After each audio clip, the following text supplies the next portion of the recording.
Aquí ya empieza a hablarnos el profeta, el apóstol Juan. Juan es un nombre hebreo. El nombre original es Yohanan. Es la iniciativa de Yahvé, Yah. Y Hanan es bueno, o sea que Dios es bueno. Por lo tanto, el nombre de Juan es algo que glorifica a Dios. Yo, vuestro hermano y partícipe. Habla de tres cosas: en la tribulación, en el reino y en la perseverancia. Fíjate que él no se autodenomina el apóstol que está por encima de todo el mundo, sino que habla de vuestro hermano, siendo apóstol. Todos somos hermanos y todos somos compañeros, colaboradores y vamos en el mismo proceso. Es verdad que no todos tienen la misma autoridad, ni el mismo ministerio, pero la humildad de Juan se ve. Yo, Juan, que Juan era famosísimo, aparte de que era el único apóstol que quedaba, ya todos habían muerto. El mismo Pablo había muerto, era el único que quedaba, así que era el gran apóstol del siglo I, y habla como vuestro hermano y partícipe con vosotros en tres cosas. Primera, en la tribulación, los problemas derivados de seguir a Jesús, de hablar del Señor. Nosotros hemos tenido problemas por seguir a Cristo, pero en el siglo I eran salvajes. Allí te cortaban la cabeza. Hoy día nos lo cortan, pero en otros países. En España no, y en Málaga tampoco. Así que partícipe con los demás en las tribulaciones, es decir, el sufrimiento que conlleva seguir a Cristo. Segundo, en el reino que recibiremos cuando estemos en la vida eterna. Por lo tanto, aquí está hablando del presente y del futuro. Partícipe de lo mismo. Y tercero, en la perseverancia en Jesús. Es decir, perseverar en dos cosas: en tener la paciencia suficiente para aguantar el agravio, el rechazo y los castigos por ser cristiano, y la esperanza en el reino que va a venir. Esas son las dos cosas en las que hay que perseverar. Por eso dice que seamos perseverantes en la tribulación y en el reino. Cuanto más tribulación, más deseo de que Cristo venga. Cuanto menos tribulación, menos deseo que Cristo venga. ¿Por qué? Porque estamos bien. Y acordaos, tiempos difíciles que crean cristianos fuertes. Cristianos fuertes que crean tiempos buenos. Tiempos buenos que crean y cristianos débiles que crean. Así que estamos en un tiempo bueno con cristianos débiles que se acercan al tiempo malo, principio de dolores y la gran tribulación. ¿Por qué los cristianos débiles crean tiempos malos? Porque no brillan, porque son cristianos nominales, vienen a la iglesia y hacen los rituales típicos, pero no brillan donde están, no dan testimonio, no muestran el carácter de Cristo. Si alguien te ofende, tú saltas o salto yo.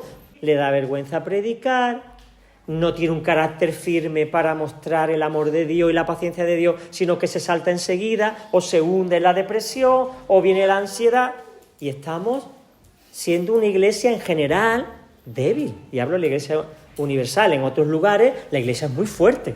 Corea del Norte, la iglesia es una piedra, esa no la derriba nadie. ¿Y qué ocurre? Que para ellos vendrán tiempos buenos, pero para nosotros vendrán tiempos malos, porque aquí cada vez las tinieblas están ocupando más lugar. Por eso hay que brillar. Y por eso, chapó por el evangelismo, chapó por salir a las calles, chapó por abrir nuevas iglesias, chapó por querer crecer y extender y alcanzar a muchos. Esa es la perseverancia. Y dice que estaba en la isla llamada Patmos. ¿Sabéis dónde estaba la isla Patmos? En Grecia. Grecia tiene multitud de islas porque es una zona muy volcánica. Entonces han surgido del mar islas, como las Islas Canarias, por ejemplo, ¿no? Y estaba allí. ¿Quién estaba en la isla de Patmos? Presos por causa del Evangelio. Mira lo que dice. Estaba en la isla llamada Patmos por causa de la palabra de Dios y del testimonio de Jesús. Él fue preso en el año 95 después de Cristo por el César Domiciano. Él ya sería mayor. Tened en cuenta que Juan estuvo con Jesús, pero era un adolescente. Nadie piense que los apóstoles eran viejecitos. Todos eran 20 y mucho, 30 y poco. O sea, todos eran muy jóvenes. Y Juan era el más joven. Por eso sería el discípulo amado. Estaba con él, era un adolescente. Entonces, cuando llegó a este punto, Cristo muere en el 33, pues tendría ya, con esa edad, 70 y tantos años, era ya un hombre viejísimo, ¿verdad? Así que estaba allí, en una isla que no tenía más que 14 kilómetros. Era una isla pequeñita. Y allí iban a trabajos forzados. Los llevaban de todo el imperio y los metían en la isla de Patmos, que nadie podía escapar, y había canteras y los ponían a picar piedras para que luego se pudieran hacer las calzadas romanas. Que el imperio romano fue impresionante, todo lo que hizo, pero los esclavos y los presos trabajaron. O sea, que esas carreteras que veáis con piedras, eso tiene mucho que ver con el sufrimiento de algunos de nuestros hermanos, entre ellos el apóstol Juan. Y estando, dice el 10, en el Espíritu. ¿Qué dice el Señor? Que busca adoradores que le adoren en espíritu y en verdad. ¿Y eso qué significa? ¿Entrar en éxtasis? No necesariamente. Es vivir una relación donde el espíritu nuestro, el espíritu humano, es muy fuerte. Ejerce mucha influencia sobre nosotros. Y cuando las oraciones se expresan a Dios, no vienen del cerebro, vienen de nuestro espíritu. Y esas oraciones son hechas conforme a la voluntad de Dios. ¿Por qué? Porque nuestro espíritu está unido al Espíritu Santo. Por lo tanto, lo que el Espíritu ora, lo ora influenciado por el Espíritu Santo. Cuando nosotros oramos en la carne, hacemos mucha retórica, probablemente muchas oraciones largas y poco contenido. Pero una oración en el Espíritu se nota. Se nota que ahí está el Señor ejerciendo influencia. Así que él estaba en espíritu, pero parece ser, y probablemente, que él tuvo un éxtasis, como le pasó al apóstol Pedro. ¿Os acordáis qué le pasó al apóstol Pedro? El pergamino que bajó. Estaba en la hora del almuerzo y le vino un hambre muy grande y estaba orando, como siempre el Señor habla orando. A mí no me habla Dios. ¿Cuánto tiempo dedicaste a su presencia? ¿Cómo te va a hablar el Señor? Y estaba orando y de repente un pergamino que baja con animales impuros. Y Dios le dijo, mata y come. Pedro, que era judío y que jamás había comido ningún animal impuro, dijo, Señor, nada impuro he comido nunca. Y el Señor dijo, no llames tú impuro lo que yo bendigo. Estaba refiriéndose no solamente a los animales, sino al pueblo gentil, a nosotros, que para un judío somos gente inmunda, intocable, somos lo peor. Así que eso fue lo que le dijo en éxtasis. Pero ahora Juan, en ese éxtasis, dice que en el día del Señor, ¿por qué le llaman el día del Señor al domingo? Cuando resucitó, ¿entendéis? Resucitó. Por eso desde entonces la Iglesia deja de reunirse en sábado para reunirse en domingo. Pero entonces no era el último día de la semana, era el primero. ¿Vale? En el calendario el domingo era el primer día de la semana en el que se empezaba a trabajar. Hoy día, por la influencia de la Iglesia, que por estar el domingo, el día en que Jesús resucitó, empezaron a reunirse, a tomar la cena del Señor, a recoger la ofrenda y a estar juntos el primer día de la semana, que para nosotros ahora es el último.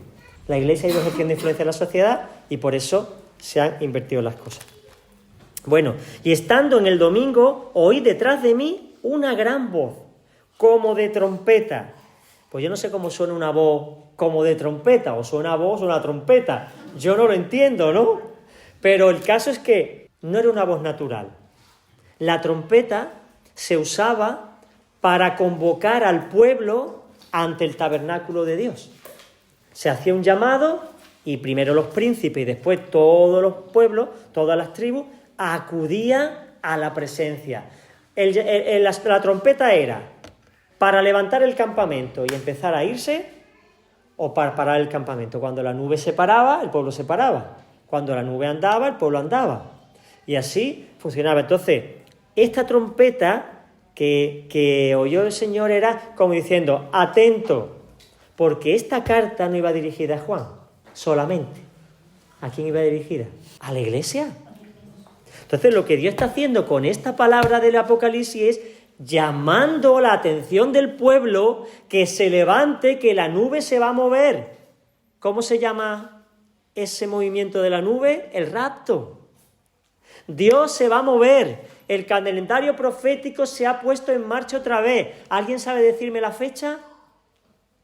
Apuntad, 15 de mayo de 1948.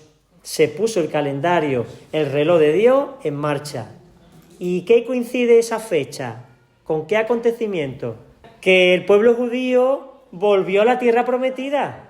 Escribe lo que ves en un rollo, no en un libro. ¿Vale? Que esa traducción es más moderna. Pero el libro o códice, eso fue un invento posterior. El pergamino era piel de animal. Antes usaba otro material que era más perecedero. Papiro. Pero claro, el papiro es los juncos del río Nilo que se extendían, se secaban y se convertían en una hoja para escribir. Pero claro, es un material muy perecedero. Después pasó al pergamino y después ya el papel. Pero el papel fue mucho después cuando se inventó, ¿no? Y ahora que tenemos el pendrive y el ordenador. Y llegará un momento en que el papel desaparecerá. Escribe lo que ves en un rollo. Es una orden. Escríbelo. Es una orden urgente. Rápido. Escríbelo. Porque es urgente el mensaje. No cuando tú tengas un hueco. No. Cuando el Señor habla, escribe ahora lo que ves en un rollo. Y envíalo a las 7 iglesias. ¿Qué significa 7? ¿Qué representa el 7? La plenitud. Luego, iba destinado a 7 iglesias, pero realmente iba destinado a toda la iglesia universal. Pero aquí menciona 7, ¿vale? Éfeso, Esmirna, Pérgamo, Tiatira, Sardis, Filadelfia y Laodicea. ¿Por qué menciona estas 7 y no otras? Porque eran las iglesias que Juan pastoreaba. ¿Y estaban en dónde? Asia Menor. ¿Y qué es Asia Menor hoy día?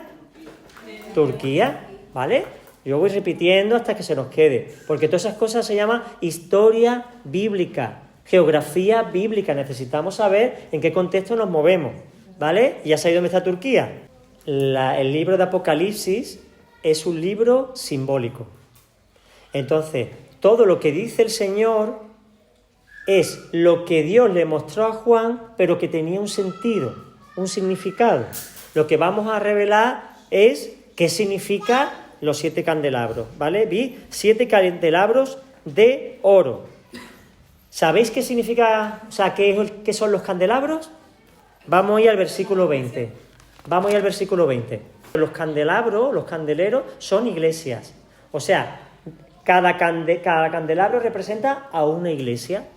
¿Y tiene luz propia? No tiene luz propia, es oro. El oro no echa llama, necesita aceite. ¿Y qué representa el aceite?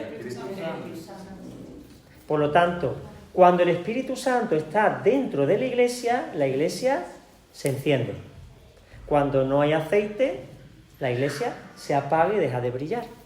Por eso es tan importante que la iglesia le dé al Espíritu Santo la honra que merece como Dios, esté sensible a su voz y no peque para no entristecerlo. ¿Vale? Así que los 7 candelabros representan a la iglesia universal de todos los tiempos. Todo eso tiene un sentido. ¿Quién es el Hijo del Hombre? Tenía naturaleza humana, por lo tanto era hijo de hombre. Lo que quería decir es, claro, que él adquirió una naturaleza humana siendo Dios.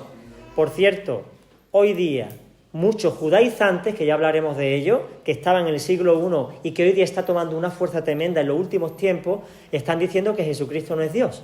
Es el Redentor, nos salvó, pero siempre fue hombre y nunca fue Dios. Una herejía horrible. Cuidado, que nadie se le vaya a la cabeza.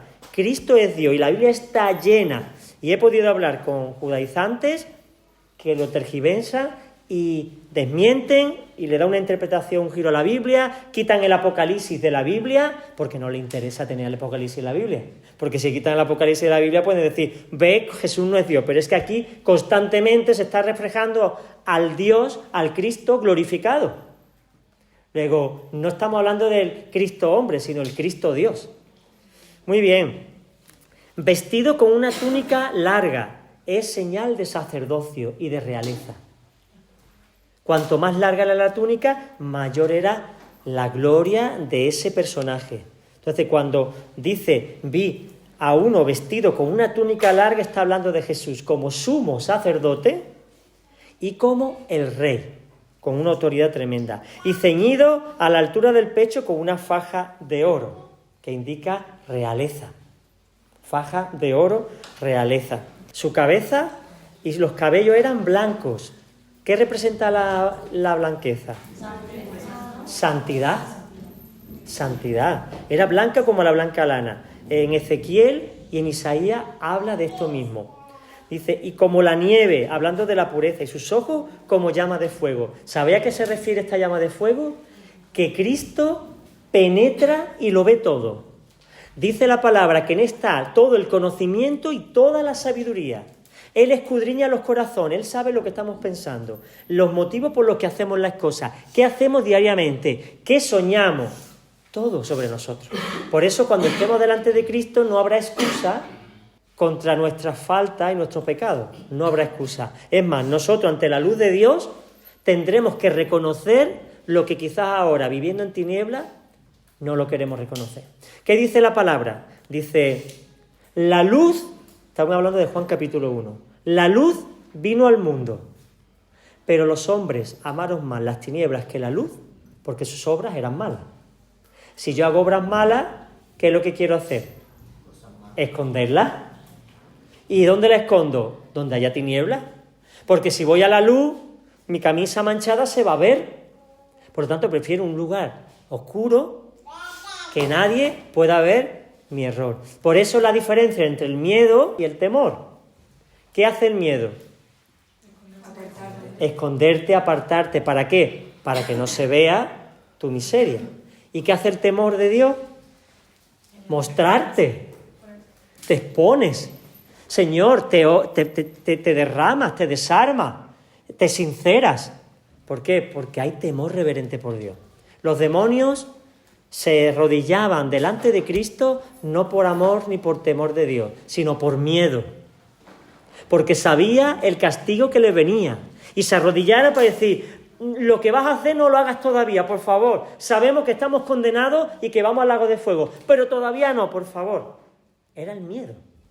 Sin embargo, los cristianos nos arrodillamos delante de Cristo y eso es otra señal de una iglesia débil que ya no se arrodilla,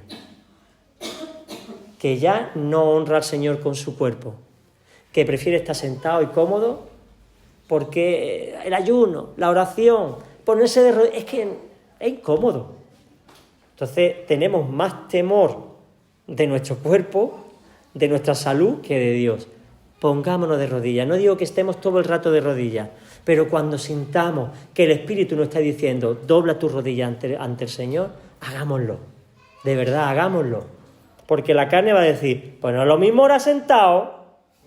Si Dios conoce mi corazón, es el argumento carnal, ¿verdad? Vamos, lo sé porque lo pienso yo cuando estoy orando, ¿no? Por eso sé lo que digo. Sus pies eran semejantes al bronce bruñido. ¿Sabéis qué es el bronce bruñido o refulgente? Pulido. Se podría decir como el cobre de ahora, ¿no? Cuando tú lo pules, brillante, un color así amarillento, no es oro, pero el bronce es un metal muy duro, es una aleación sólida. ¿Por qué Cristo tiene los pies de bronce? ¿Qué es lo que Cristo está diciendo? ¿Por qué se muestra así a Juan?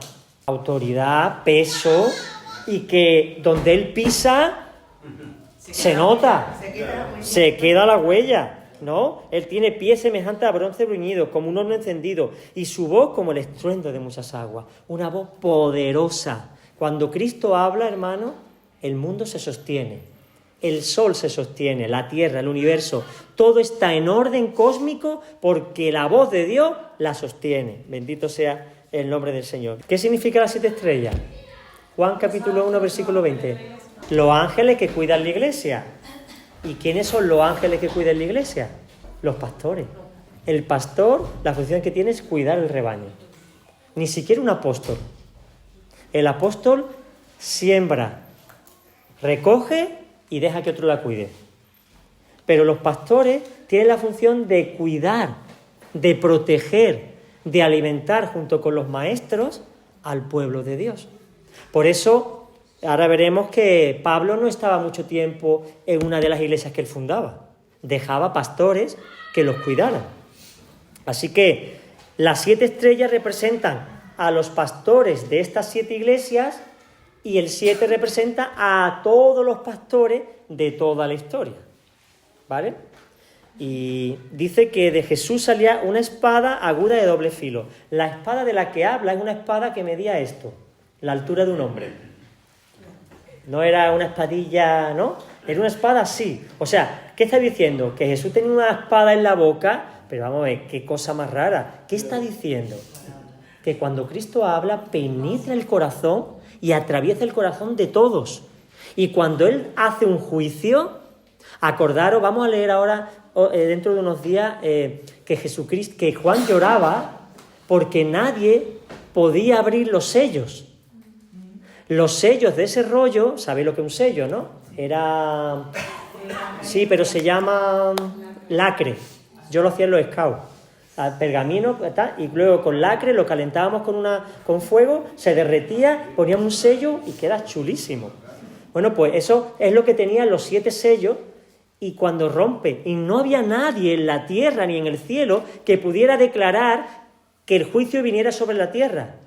Y salió el Cordero inmolado. Solo Cristo podía abrir esos sellos. Cristo tiene poder para decir, el juicio que sea ahora. Y se hace. Por eso nosotros vamos en su nombre. Y por eso es tan peligroso lo que digamos. Porque estamos representando a Cristo y Él habla a través de nosotros. Y cuando nosotros insultamos, ofendemos y humillamos a alguien, realmente estamos poniendo mal a Cristo, y lo estamos dejando en evidencia. Porque somos la luz del mundo y Él es la luz. Porque somos el verbo de Cristo.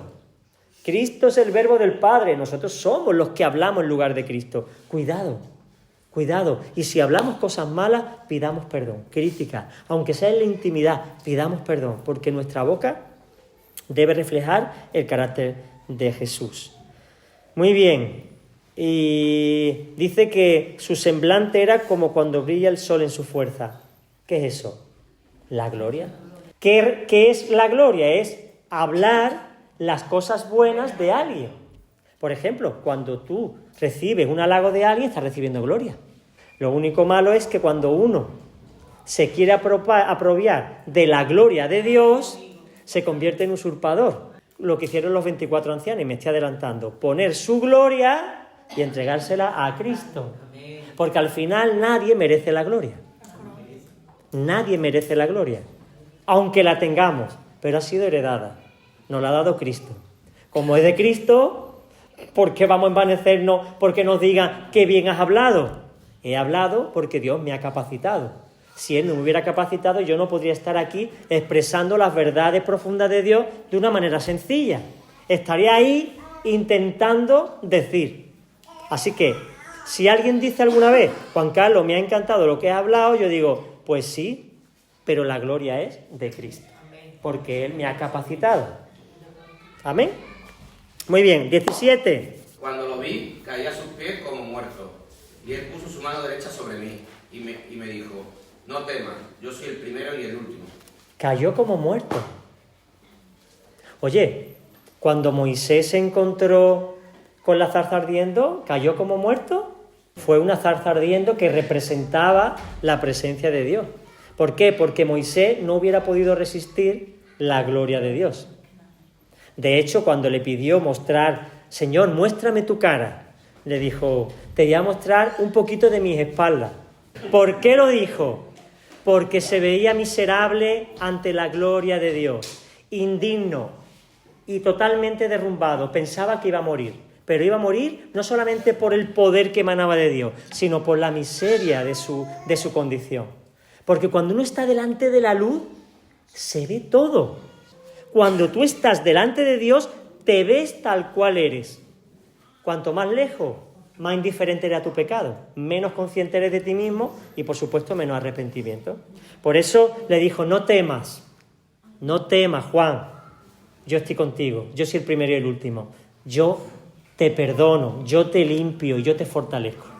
De hecho, lo tuvo que fortalecer, si no, ¿cómo iba a recibir lo que recibió los 22 capítulos de Apocalipsis, no? Tenía que darle fuerza, le pasó igual a Daniel. Daniel estaba en el río Hiddekel, me parece que se llama, y vio al mismo Cristo, descrito igual, cayó rotundo. Entonces, cuando Juan vio a Jesús, cayó como muerto. El cuerpo no podía resistir tanta gloria. Y esa gloria no la puede tener un hombre, solamente la tiene Dios. Porque dicen algunos, bueno, nosotros tendremos el cuerpo glorificado que tiene Cristo, sí, pero nunca seremos Dios. Nunca seremos Dios. Nunca tendremos la autoridad de Dios. Nunca sabremos todo como Dios. Nunca brillaremos como Dios, y estoy hablando de Cristo. Pero seremos su esposa, sí, pero nunca seremos el esposo. Por eso Él dijo, voy a mi Padre y a vuestro Padre. Voy a mi Dios y a vuestro Dios. Y alguien dice, ¿ve cómo Cristo no es Dios? Porque dijo, voy a mi Dios. Hablaba como hombre. ¿Por qué el Padre era su Dios? Que por qué Cristo le dice al Padre que es su Dios. Porque fue creado por el Padre. Dice Isaías, y me preparaste cuerpo. Desde ese momento, el Padre se convierte también en su Dios. Hasta ahí llega la humillación de Cristo. ¿Por qué? Porque Dios significa creador. Entonces, si el Padre le crea un cuerpo para que albergue el espíritu de su Hijo, ya Cristo tiene Dios. Por eso dice, voy a mi Padre, que soy genuino, y a vuestro Padre, que soy adoptado. A mi Dios, que ha creado mi cuerpo, no por fecundación humana, sino por su gloria, y a vuestro Dios, que ha creado a partir de un hombre y una mujer. Distingue. Por eso nosotros nunca tendremos la gloria de Él, aunque heredaremos como en Él todas las cosas. Qué bonito, ¿verdad? Y yo soy el primero y el postrero, es decir, que Cristo es eterno. Claro, es que el Padre, el Hijo y el Espíritu Santo están sincronizados. O sea, no hay discrepancia en Él. Están en una. Entonces, hay una armonía perfecta que no podemos explicar, que cuando el Hijo dice, el Padre lo tenía ya pensado. Y cuando el Hijo lo dice, el Espíritu Santo lo obra. Entonces, hay una armonía perfecta. Cuando uno actúa, no actúa unilateralmente. Por eso se dice tanto en la Iglesia, tenemos que trabajar en equipo. ¿Por qué? Porque somos lo opuesto a la Trinidad. Somos rebeldes, individualistas, nos cansa el que está al lado, no queremos compartir nuestra información para ponernos de acuerdo. Esto es, si no llegase por el Espíritu Santo, nos hubiéramos matado vivos en el siglo I. Es que no hubiera perseverado la Iglesia. Por eso, a pesar de nuestra naturaleza caída, la nueva naturaleza mantiene la llama viva, el amor entre los hermanos, y aún así está el Señor diciendo, tened longanimidad, que es paciencia unos con otros. Él vino aquí como hombre, no aprovechó sus dones como Dios. Dice Filipenses capítulo 2, versículo 5, que Él dejó su capacidad de Dios aparcada y vino con los dones naturales de un hombre, tanto que el Espíritu Santo tuvo que venir sobre Él para poder hacer milagros. El Espíritu le revelaba, porque el Espíritu le revelaba. Si el Espíritu no le revelaba, Él no sabía. Cristo estaba ajeno a muchas cosas. No sabía ni el día que iba a volver, no sabía quién le tocó, no sabía muchas cosas. Ahora dice la palabra, pero Él conocía el corazón de todos y no necesitaba que nadie le hablara. ¿Por qué? Porque el Espíritu le revelaba. Pero el Espíritu, como nos pasa a nosotros, no nos revela todo. El Espíritu Santo le dio todos los dones y todos los ministerios. Pero había momentos donde Él no sabía. Yo estoy seguro que cuando Cristo se fue a escoger los 12 apóstoles, estuvo toda la noche orando. ¿Por qué? Estoy seguro que el Padre le revelaría a los 12. Él es todo Dios y todo hombre. Vivió como hombre, pero nunca dejó de ser Dios. Y Él tenía la autoridad para perdonar, aunque no conociera todos sus pecados. No era necesario, pero tenía la autoridad. Venga, 18. Tiene las llaves para cerrarla a cal y canto, porque ahora mismo está esa puerta abierta o cerrada. Está abierta. La gente muere todos los días.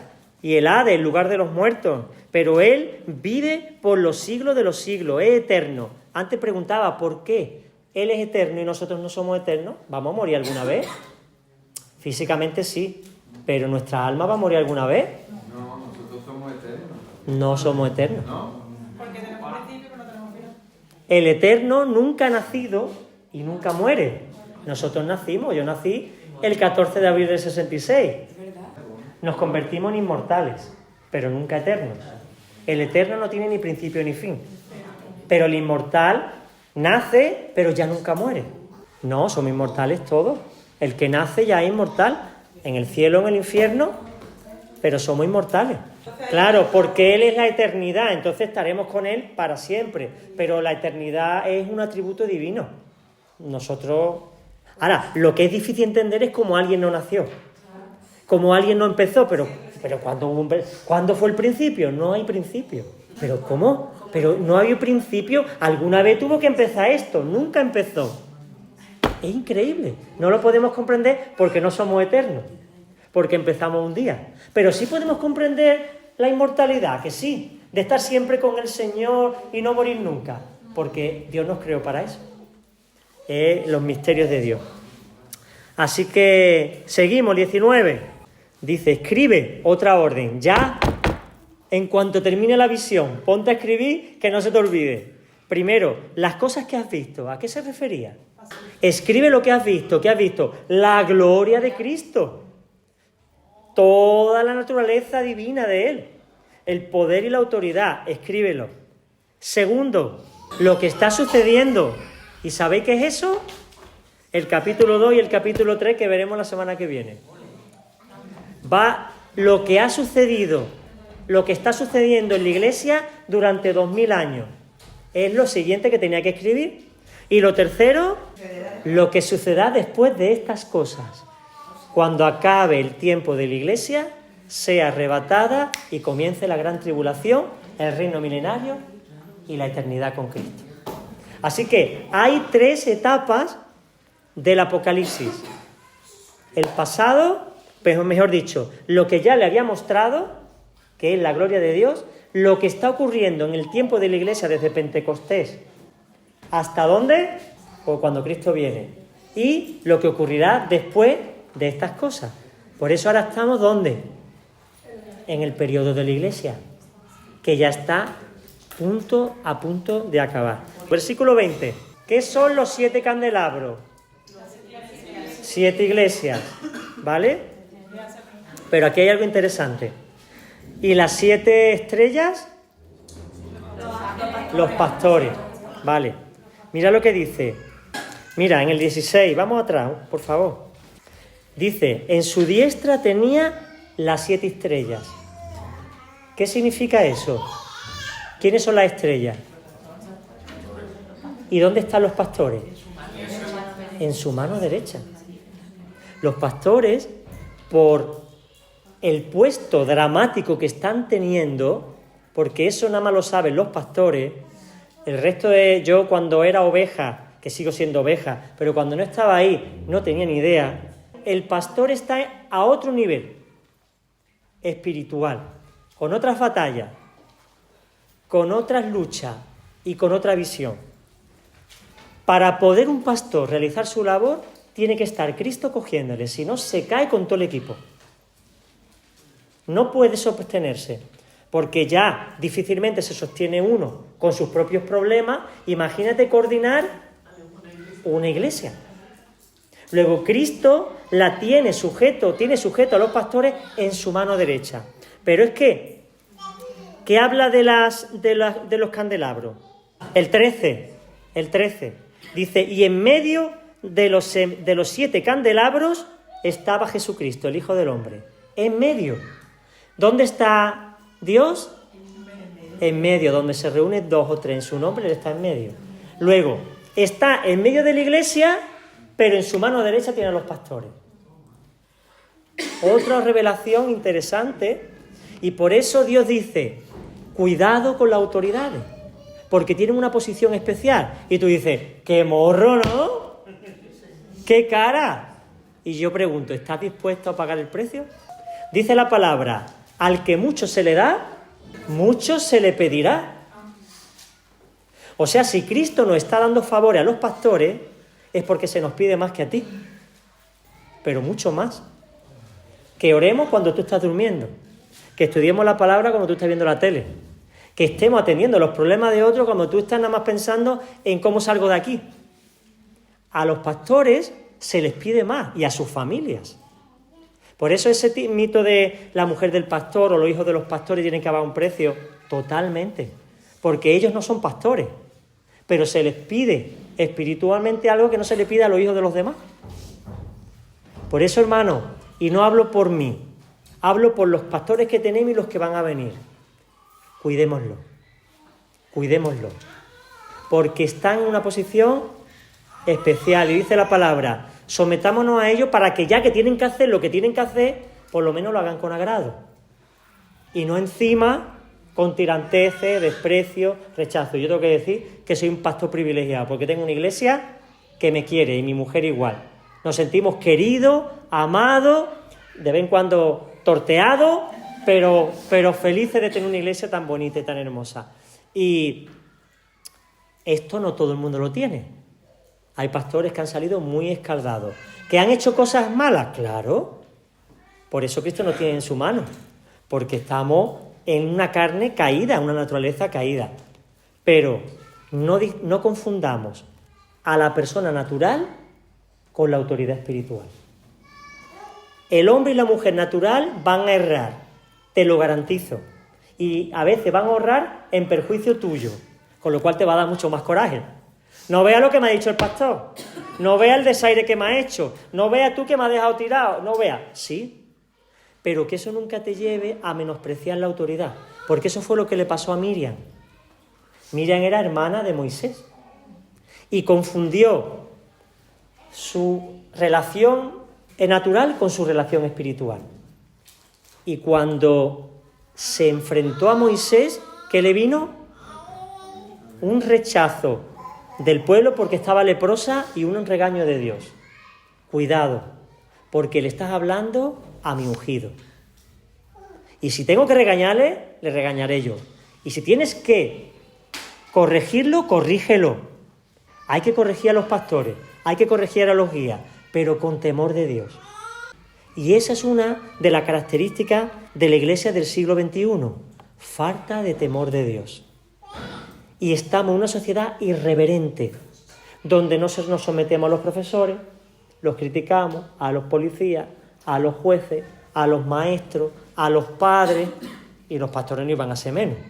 Todo lo que es autoridad está siempre señalado. ¿Por qué? Porque vivimos en el tiempo de más irreverencia de la historia. Hace 100 años, tú no le podías decir a un padre, vete por ahí. Y tú y yo cuando era chico, cuando yo venía del colegio y decía, el profesor me ha castigado, mi padre me castigaba también. Ahora castigan a uno de nuestros hijos y vamos a hablar con el profesor, ¿que por qué? Le quitamos la autoridad. Le quitamos la autoridad. En el colegio, ellos son la autoridad de nuestros hijos. Se pueden equivocar y si vemos un error, podemos hablar, pero nunca le quitemos la autoridad, y menos delante de nuestros hijos, porque es rebelarse contra el que dio la autoridad. ¿Quién pone la autoridad? Dice la palabra, no hay autoridad en la tierra que no haya sido puesta por Dios. Y el de César, también. Por eso dijo Jesús, dale al César lo que es de César y a Dios lo que es de Dios. Porque ambos son autoridad. Y esto es tan importante que va a depender tu crecimiento espiritual de que tú vivas esto o no. Cuando uno se entrega al Señor, hay dos cosas que el Espíritu Santo te tiene que convencer. Porque venimos ya contra eso. Una es, da el diezmo. Bien me quieres, bien te quiero, no me toques el dinero. Y la segunda, sujétate a la autoridad. Esas son las dos cosas más complicadas y que o nos convence el Espíritu Santo o no hay nada que hacer.